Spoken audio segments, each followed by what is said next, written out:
Hey, what's up everybody? Hercules Derek Scott, NFE bodybuilder here. I got some questions here that were sent to me by a friend via Facebook, and I'm just going to try to field some of the questions that he sent to me today. Hopefully my responses, again, which are just my opinion because I'm not an expert, but these are things that I've learned through experience, through bodybuilding competition, and just from my own research. So take them for what they're worth. Hopefully my responses can help you out. So I'm just going to go ahead and read right off my Facebook here, and let's get down to it. Let's see, he says, hey Derek, I know we don't know each other, but I've been watching your progress for a long time. For lack of better words, your progress is damn impressive. I was wondering if you could give me any tips, any workout advice or dieting advice that would help me in my journey. Let's see, he was down to 220 pounds, started toning up, but due to stressors, school and work and things like that, he gained 20 pounds of body fat and wants to know how I can give him advice to help him lose that weight. Also, this person goes along and he continues to say that he's doing this for his son, who's going to be 2 in December, this coming December. And, he wants to be able to keep up with his son. He has huge sports dreams for his son and, loves his son and whatnot. So I'm going to try to help him out today with some of my responses. This person says that they usually break their workouts out into 2 muscle groups a day, doing the traditional workouts, chest and bis, chest and tris, back and bis, and things like that, and wants to know if I think that that's a good approach. Okay, first off, the only thing that's going to change your physique is going to be consistency, time, dedication, and commitment. You're going to have to cover all the bases with diet. Diet is first. That's going to be about 85% of the journey right there. Your diet has to be number 1. That is key. That is the separation between mice and men, mortals and gods, people who are serious and those who actually are not serious about living this healthy lifestyle. Secondly, you're going to have to be committed to, yes, the weights, but also cardio, because you can build up a ton of muscle, but if it's covered by a layer of body fat, you're never going to see the muscle and the separation that most of us are longing to see. You can have 6-pack abs, 8-pack abs, all that stuff, but if you never take the time through diet and cardio to uncover that layer of fat, it's going to be like driving around a Ferrari with a car cover on it. You have something beautiful underneath, but you'll never see it. So as far as breaking down the body parts and your training split throughout the week, my recommendation and what I do for myself, I do everything by feel.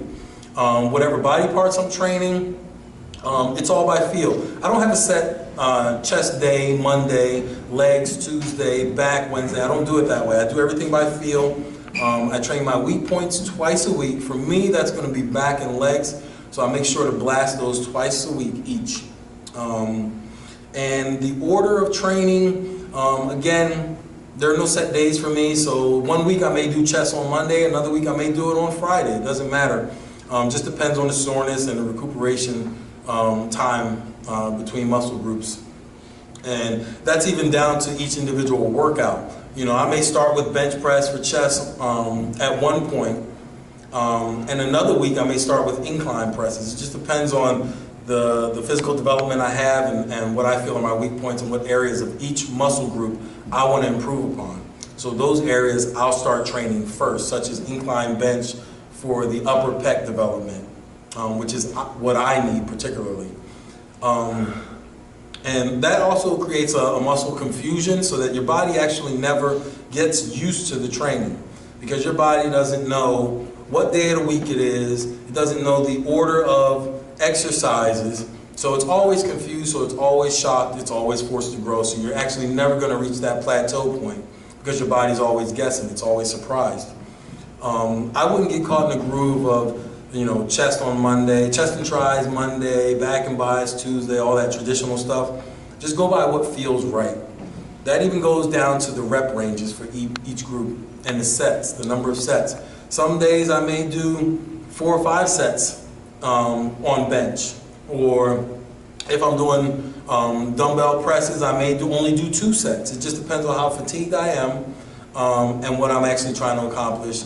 And other things like if there are drop sets involved or rest pause sets or other training techniques that are involved and used to further fatigue the muscle and further help you push past those plateaus when your muscle does get tired, like rest pause sets, drop sets, supersets, and things like that, to give you different types of development. In reference to the pairing of body parts and chest and tries and biceps and bis and this and that, back and bis and all that bullshit, who gives a shit? Just get through your whole body in 1 week.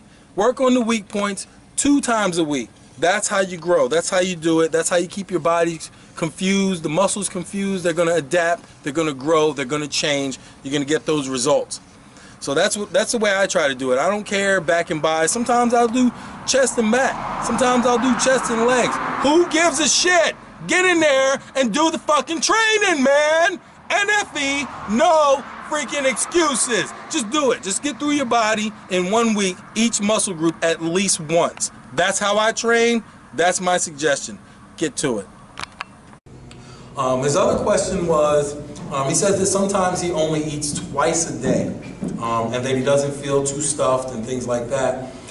Now the point is, your body is like a furnace. Your metabolism is like a furnace. So the more often you feed it smaller meals, or in a bodybuilder's case, larger meals, but the more often you feed it, it's like throwing logs on the fire, and that revs up your metabolism and helps your body utilize those nutrients that you're feeding it. So I would recommend that anybody trying to gain weight and pack on muscle, that you need to eat at least 6 meals a day, probably about 3 hours or so apart. Anybody trying to lose weight, guess what? You need to do the same thing, because you need to throw logs on that fire to keep that metabolism revved up so you can burn those fat calories, utilize those nutrients to feed the muscle that you just tore down in the gym through exercise and rigorous training. And keep that cardio in there so you can keep that fat at bay. So you gotta eat. So what I'm saying is, eating 1 and 2 meals a day, trying to lose weight that way, is not a good idea. People try to lose weight and they say, all I had today was a sandwich. All I had today was a salad with some chicken breast. 1 meal a day, 2 meals a day. That's fucking not enough. You gotta eat. You gotta throw those fucking logs on the fucking fire if you want to burn those fucking calories. You gotta eat 6 meals a day, 5 meals minimum. If you want to burn those calories, you gotta throw logs on the fire. Rev up that metabolism. Keep burning those calories. Keep the fire lit by adding fuel. So again, these are just some tips that I wanted to give you guys. Again, due to my friends' questions on Facebook, I figured I would go ahead and just throw some answers out there to you guys. Hopefully you can utilize them in your workouts, in your fitness lifestyle, and get the results that you're looking for. Again, remember, no freaking excuses in diet, no freaking excuses during cardio sessions, no freaking excuses during weight training, train balls to the wall, and no freaking excuses when you're resting. Because you got to cover all 4 bases to be complete and develop that full physique that you're looking for and good health. Take it easy. NFE bodybuilder Hercules Derek Scott with my main man Jesse Howe, telling you, keep it real, NFE, live it. Boom.